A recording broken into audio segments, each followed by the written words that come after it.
Bom, ok. Antes da gente falar da próxima média, né, do próximo tipo de média, que é a média harmônica, eu vou aproveitar a média geométrica para introduzir mais um conceito com vocês. E é uma coisa bem interessante, que é muito bom saber quando a gente está programando. É algo que vem muito comum, vem herdado de programação funcional e que Python disponibiliza e que ajuda em muitas situações, tá? Algo bastante simples de usar. Python tem uma palavra reservada, uma função chamada map, tá? Map faz o quê? Map recebe um iterável, tá? E, além disso, ele recebe uma função. Lembra, em Python a gente pode, funções são objetos de primeira classe. Então a gente pode passar funções como argumento, devolver funções como argumento, criar funções em termos de execução e depois devolvê-las, já que a linguagem também é interpretada. E o map devolve um iterável, tá? No nosso caso, a gente pode pensar o que a gente vai fazer aqui agora, que o iterável vai ser uma lista e a gente vai devolver uma lista, tá? O que map faz? Map faz um mapeamento. Para cada elemento da lista, ele aplica a função que é recebida no parâmetro, certo? E devolve uma lista com o resultado, na mesma ordem na mesma ordem que ele for aplicando a função dos elementos da lista, tá? Um exemplo disso, se a gente tiver uma lista, sei lá, x, como se fosse 10, 100, 1000 e sei lá, 10.000, e a gente pedisse para imprimir sei lá, print o map, tá? A gente quer passar na lista x, a gente quer atribuir a função log10 que tem disponível em Python, tá? Qual seria o resultado disso? A função map aplicaria a função log10 a cada um dos elementos da lista x na ordem e devolveria uma outra lista com os resultados aplicados. Deixa eu fazer um pouco de exemplo aqui, de espaço por um exemplo. Então, aplicando o resultado que seria impresso seria o quê? Aplicando o log de 10 em 10, a gente sabe que dá 1. Log de 10 para 100 dá 2. Log de 10 para 100 dá 3 e sucessivamente 4, certo? Isso por quê? Bom, porque isso aqui é a mesma coisa que 10 a 1, a mesma coisa que 10 a 2, a mesma coisa que 10 a 3 e a mesma coisa que 10 a 4, né? O log simplesmente vai imprimir o expoente, tá? Então, às vezes, quando você tem uma lista e você quer passar uma função nessa lista, é muito útil usar o conceito, a função map. Tá? Por que eu estou falando isso? Bom, porque na nossa média geométrica, a última versão que a gente fez, usando as relações de exponencial e logarítmico, a gente tinha uma soma e nós definimos o exponencial de uma soma, né? E nós definimos um gerador aqui dentro para essa soma e, como a gente viu, funciona muito bem, tá? Isso é só simplesmente para mostrar uma forma alternativa que, em vez de escrever um gerador, a gente poderia simplesmente ter escrito map de A para a função log, tá? E isso teria resultado na mesma, ou não na mesma operação, teria fornecido os mesmos resultados, tá? A operação teria sido feita de uma forma ligeiramente diferente. O gerador define um iterável avaliado à medida da necessidade. O map simplesmente aplica a função logarítmica no iterável. Então eles fazem isso internamente de forma ligeiramente diferente, mas o resultado seria o mesmo, tá? Map possibilita a gente escrever programas extremamente curtos, tá? Isso é bem interessante. Bom, feito isso, vamos ver uma outra. Esqueci de um detalhe, tá? Isso é um exercício na lista que é interessante falar aqui, A gente já viu a média aritmética 1000 para A e acabamos de ver a média geométrica 1000 de A. Média aritmética a gente soma, depois divide. Média geométrica a gente multiplica, depois tira a raiz, tá? Para uma mesma lista, ou seja, para uma mesma coleção de números, a gente sempre tem que a média geométrica é sempre menor ou igual à média aritmética, tá? Não é difícil perceber isso e não é difícil produzir uma prova disso também, tá? Tem a ver com, no fundo tem a ver com a convexidade da função. Eu vou deixar isso como exercício, mais para frente a gente volta a falar nisso. Então tá, bom, without further ado, vamos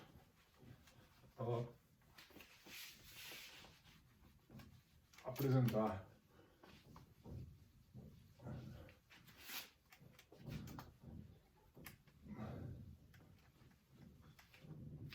mais um tipo de média.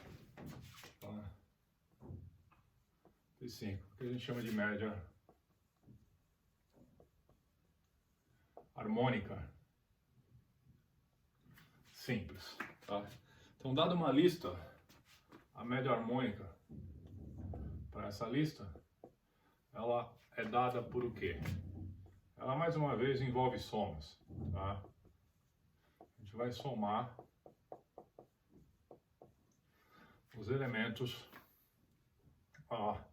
da lista A. Só que a gente vai somar o recíproco deles. E depois a gente vai dividir pelo número de elementos, como se fosse a média aritmética. Só que a gente vai novamente considerar o recíproco disso. Tá? Então não é difícil perceber que a média harmônica simplesmente é a soma, e indo de 0 aqui até n menos 1, de 1 sobre A de I, e a gente tem n no numerador, certo? Então essa é a média harmônica.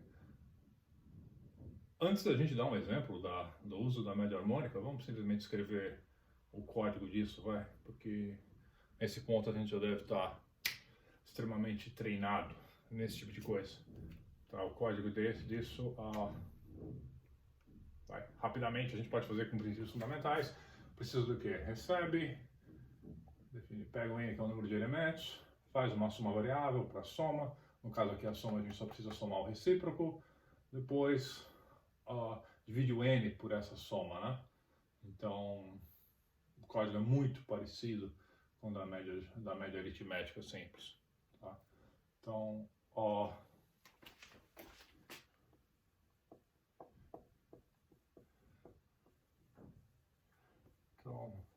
a gente tem lá, define o Carmen. De novo, vem uma lista lá de floats. E a gente devolve um float. Tá? Eu não vou nem escrever o código de princípios fundamentais. Não, vamos escrever, vai. Vamos escrever o código de princípios fundamentais só para treinar. Então temos lá uma variável S, uma variável N e uma variável S. O N é o número de elementos da lista. E o S a gente começa de novo em 0.0. Mais uma vez, não faz sentido definir a média harmônica para uma lista vazia, tá? Por quê? Porque o resultado da soma vazia seria 0. 0 sobre 0 daria algo indeterminado, né? Algo que não é número. Então a gente até podia modificar a função para devolver um not a number. Mas a gente já fez isso no passado, não vou fazer isso agora. Então, for e in range de quem? Do n. O que a gente faz? Bom, o S é o S mais igual ao que? A 1 sobre o A de I, né? No final, devolve quem? Devolve o N sobre o S, certo? E aí está um código que funciona. Mais uma vez, a gente pode fazer aquelas pequenas mudanças, né? Observa que a posição do item na lista é indiferente e a gente acessa ele uma vez só. Então, a gente pode simplesmente colocar um azinho aqui e fazer o for iterar em cima da própria lista. Tá? Com isso a gente não precisa mais da variável n. Fica ali o s sendo 0.0. E aqui a gente devolve então o de A sobre S. Tá? Dois pontos aqui. E o S depois você puxa para lá. Tá? Outra forma de fazer o mesmo programa. Tá? Tá? Outro código para a mesma função. E finalmente vamos fazer uma lista numa linha só, usando só o return. Aí, como é que a gente faz isso? Por quê? Porque vai aparecer algo interessante dessa vez. Tá? Então, de cara, return. Return do quê? Bom, obviamente o return o comprimento da lista, que é o n, dividido por o quê? Dividido pela soma que a gente tem embaixo no denominador, né? Na fração embaixo do denominador. Que pode ser simplesmente o quê? A soma, o sum de o quê? 1 sobre A para A em A. Certo? E isso resolve. Certo? A gente tem aqui um gerador, um generator. Para cada A em A, a gente vai somar o recíproco daquilo. Tá? Então isso já também resolve o problema. Só de farra, e se a gente quisesse, ao invés de um gerador, usar um map? Bom, que função que a gente coloca aqui? Tem que ser uma função que vai fazer o quê? Vai tirar o recíproco de um elemento, certo? Bom, a gente podia simplesmente definir a nossa própria função. Sei lá. Seja reciprocal. Imagina que vem um x, eu não vou anotar o tipo, tá? É float. E obviamente a gente devolve um sobre x aqui. E nome grande para botar ali, vai. É reciprocal. Eu vou chamar isso aqui só de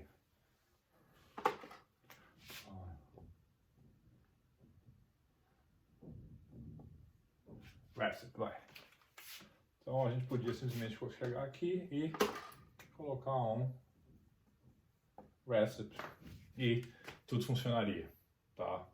Da forma que a gente espera. Se a gente fosse usar essa função recíproca para mais alguma coisa, tá? Isso seria bem útil. Mas a verdade é que a função recíproca é extremamente simples, né? Estou pegando um número e devolvendo 1 sobre ele.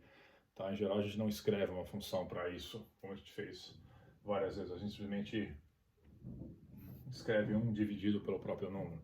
Tá? Então é meio chato a gente ter que ficar definindo uma função tão simples assim só para isso. Tá? Então como é que a gente se livra dessa? Não dá simplesmente para chegar e botar o que aqui? Botar 1 sobre alguma coisa. Que coisa é essa? 1 sobre A não vai fazer sentido, tá? Então, seria interessante o quê? Que a gente tivesse uma forma de definir funções em loco, ou seja, funções pequenas, em loco e anônimas, porque eu não precisasse nem dar nome para a função. Por quê? Porque ela vai ser usada aqui e acabou, tá? Eu não vou precisar dela em algum outro lugar, eu só preciso dizer que, olha, isso aqui tem uma estrutura de função desse tipo. E sim, Python tem uma construção para isso, tá? Que são as chamadas funções lambda, as lambda functions, tá? Então a gente coloca aqui um lambda. Lambda pode receber uma coleção de parâmetros. No caso a gente vai precisar de um só, que x é um parâmetro, 2 pontos, e aqui vem a expressão que deve ser devolvida. No nosso caso a expressão é simples, é 1 sobre x. Tá? Então, isso aqui está dizendo o quê? Está dizendo que, olha, ó, lambda está definindo uma função, tá? Uma função anônima, vamos dizer, uma função anônima, que está recebendo o quê? Que está recebendo um x e vai devolver o quê? Vai devolver a expressão que a gente tem aqui dentro, após os dois pontos, que no caso vai ser 1 sobre x. Ou seja, é exatamente o que a gente tinha feito com a função reciprocal. Detalhe, isso a gente não escreve, né? Não precisa escrever. Eu estou simplesmente contando para vocês a equivalência disso aqui. A diferença é que essa função lambda aqui, ela é definida e usada pelo map, ou seja, o map vai pegar cada elemento da lista A, aplicar nessa função lambda, então vai receber uma lista de 1 sobre lambda e vai aplicar essa lista na soma. Tendo esse resultado, vai usar a divisão pelo tamanho da lista e vai devolver a média, tá? Então é exatamente o que a gente quer. E isso aqui a gente não digita, tá? Isso é simplesmente a interpretação. A gente escreve esse lambda e usa ele dentro do map, tá? Funções lambda são também provenientes de programação funcional, tá? Lambda cálculo é uma coisa extremamente poderosa, extremamente interessante, e o Python oferece então o melhor dos dois mundos, tá? A gente pode usar programação imperativa, melhor de mais de dois mundos, né? A gente pode usar programação imperativa, pode usar uma programação funcional, pode usar um pouco de programação orientada a objetos, apesar que não tem muito ganho nessa história. Tem algum, mas é muito menor do que as pessoas falam por aí. Mas então Python é uma linguagem híbrida, e isso é interessante. Tá? Então o fato de eu não precisar simplesmente definir uma função, dar um nome para ela, uma função que eu vou usar talvez uma única vez, fica muito mais legível, um código muito mais fácil de manter, você simplesmente colocar uma função anônima, local, curta, dentro do próprio map que vai ser aplicado. Tá? Claro que se a função a ser usada aqui não fosse algo tão simples, tá? Aí seria detrimental, né? Seria melhor, seria prejudicial à leitura do código, tá? Escrever uma função lambda muito grande, com muitos parâmetros, que faça muitas coisas, tá? Não é uma boa ideia, tá? A ideia é melhor, ou você quebra aquilo em várias funções menores, ou você de fato escreve uma função comum, define um nome dela e aí utiliza no map. Mas para algo simples assim, ou uma soma, uma expressão aritmética simples, ou lógica simples, qualquer coisa, lambda é muito útil, tá? Bom, antes da gente terminar, talvez alguns de vocês estejam se perguntando no seguinte momento, tá? A gente pegou a média aritmética, que todo mundo já conhecia, fizemos algumas variações dela, fizemos a média geométrica, simples, tá? Também dá para fazer a média geométrica ponderada. E fizemos a média harmônica simples, também dá para fazer a média harmônica ponderada, tá? A questão é, para que serve a média harmônica, vamos dizer assim, tá? Qual é a relação dela com a média geométrica, tá? Tem um exemplo bem simples em física aqui, uma situação física de exemplo que ajuda a explicar rapidamente isso, tá? Imagina que você tem uma partícula que está viajando numa certa direção e ela viaja lá um tanto, chega num certo outro ponto e aí depois ela vai voltar, tá?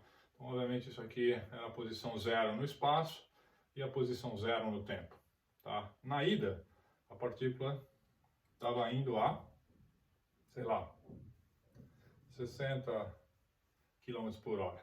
Na volta, a partícula estava voltando a 20 km por hora, tá? A questão é, a gente está medindo isso aqui agora em distância ou tempo, tá? Vamos fazer, o nosso objetivo é calcular a média, a velocidade média que a partícula se movimentou na ida, no percurso completo, ida e volta, tá? Se a partícula se move à direita 1 hora a 60 km por hora, ela chega naquele ponto e ela começa a voltar e por mais 1 hora ela vem em 20 km por hora, ou seja, então Então ela vai se mover essa distância, 60 km por hora, na volta ela vai parar aqui em 1/3, né? Tá? Então se eu tenho 1 hora a 60 km por hora e 1 hora de volta a 20 km por hora, se eu pensar na velocidade média que essa partícula se movimentou, obviamente é o que? É a média aritmética, tá? 60 mais 20 dividido por 2 vai dar 40. Por quê? Porque eu vou ter essa distância d mais 1/3 de d, né? Tá? Eu teria que chamar isso aqui fosse uma distância d, eu teria d mais 1/3 de d, tá? A 60, depois a 20. Média aritmética resolve isso, tá? Mas e se não fosse esse o caso, em 1 hora, tá? Que a partícula se move? Não.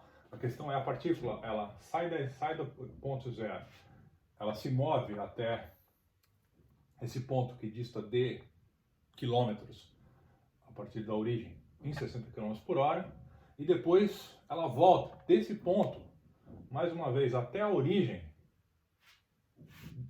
ou seja, ela anda mais d quilômetros em 20 km por hora. Tá? Qual é a velocidade média que a partícula desempenhou nesse processo? Bom, certamente não é mais a média aritmética, né? Tá? Não adianta mais somar 40, 60 com 20, dividir por 2 e dar 40, por quê? Porque a situação agora é completamente diferente, certo? E bom, a média que a gente usa para resolver esse problema é a média harmônica, tá? Que é o que faz sentido, né? Como assim? Bom, não é difícil perceber o quê? A distância percorrida foi quanto? Foi 2d, tá? E não d mais 1/3 de t, como antes. Bom, de que forma essa distância foi percorrida? Bom, a gente teve um dos d's foi percorrido a 60 km por hora e o outro d foi percorrido a 20 km por hora, tá? Seria talvez até melhor a gente colocar, em vez de 60 e 20, vamos colocar valores variáveis aqui como se fosse x e y. Então, tem aqui um x e um y, tá? Fácil fazer essa conta agora, né? A gente vai ter o quê? xy dividido por dy mais dx sobre 2d, né? Isso aqui vai dar o quê? A gente pode botar o d em evidência. Botando o d em evidência, corta esse d esses d's. Então, xy, que está dividindo o divisor, então posso multiplicar, vai dar o quê? 2xy sobre x mais y. Tá? Se você prestar atenção, esse é exatamente o valor da média harmônica simples para dois elementos. Tá? Imagina aqui que o A, nosso A, então agora ele só tem, ele é igual a, sei lá, a gente tem um valor x e um valor y lá dentro. Tá? Então isso aqui vai dar exatamente o quê? Vai dar exatamente, bom, o nosso n vale 2 e a gente vai somar o quê? 1 sobre x mais 1 sobre y, né? Isso aqui dá exatamente o quê? Dá 2, fazendo o produto aqui, vai dar xy, vai dar y mais x, isso aqui é exatamente 2xy, x mais y, tá? E isso não vale apenas para dois elementos, vale para 3, para 4, para quaisquer elementos. A gente pode mostrar isso por indução, tá? No número de elementos, que isso sempre vale, tá? Então, se você tem, sempre que você tem razões, tá? Ou frações, no caso dessas situações, 60 km por hora, tá? Km por hora é uma razão, né? É 1 km em 1 hora. Pode ser que você precise usar a média harmônica em vez da média aritmética. De novo, se a gente tivesse 1 hora, tá? Se a gente estivesse olhando para o tempo, para a distância que a partícula viaja em 1 hora, então, a 60 km por hora primeiro, depois a 20 km por hora, era uma média aritmética, bastava somar as duas e dividir por 2. Como a gente não está agora focando no denominador, que é a hora, a gente está focando na distância, que é em quilômetros, ou seja, foram d quilômetros e d quilômetros, só que a 60 e o outro a 20. Bom, Bom, então nada mais natural que o resultado seja o recíproco do que a gente fez, né, antes. E por isso a gente tem a média harmônica. Legal? Então, era isso. Eu queria dar um exemplo de média harmônica, vocês já conhecem bastante. Isso ocorre bastante também em redes complexas, tá? As duas médias são usadas, então quem fizer comunicação em redes no próximo quadrimestre também vai ver isso. E a ideia aqui era usar mais um pouco da função map e apresentar ou reapresentar as funções anônimas lambdas, certo? Perguntas até aqui?